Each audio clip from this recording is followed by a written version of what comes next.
So, buti sinagot mo yung tawag ko. Meron ba akong ikukwento sa'yo? Kanina, nagpunta kami sa Pacific. Kasi, magwe-withdraw sana ako at akala ko may naman pa yung aking ATM.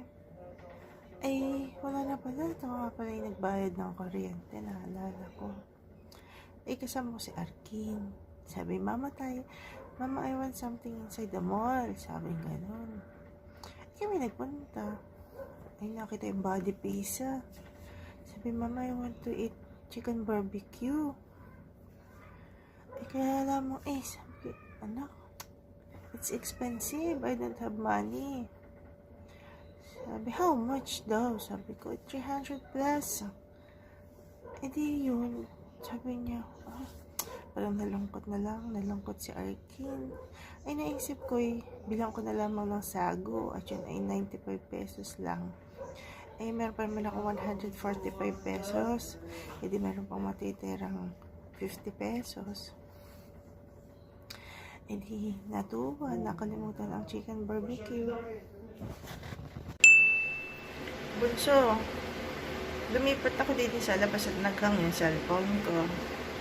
Alam mo namang luma na yung cellphone ko. But parang walang maingay ngayon yung cellphone ko. Baka sa gabi lang kaya naingay.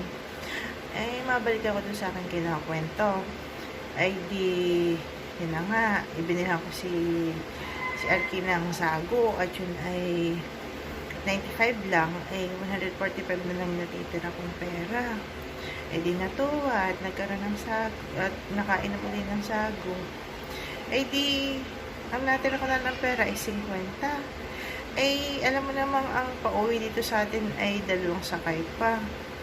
Kung magta-tricycle naman ay ang paloob ay 80. Di kami naglakad mula Pacific hanggang sa labasan ng landing. Hindi pagod na pagod ang bata. Sabi ko Mom, I'm so tired. Sabi ko, anak, it's okay, it's exercise, kunwari.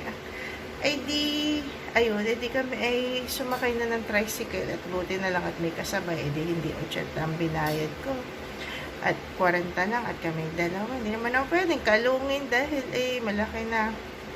May natira ko 10 piso. Talaga naman. Butit napakiusapan ko ang bata.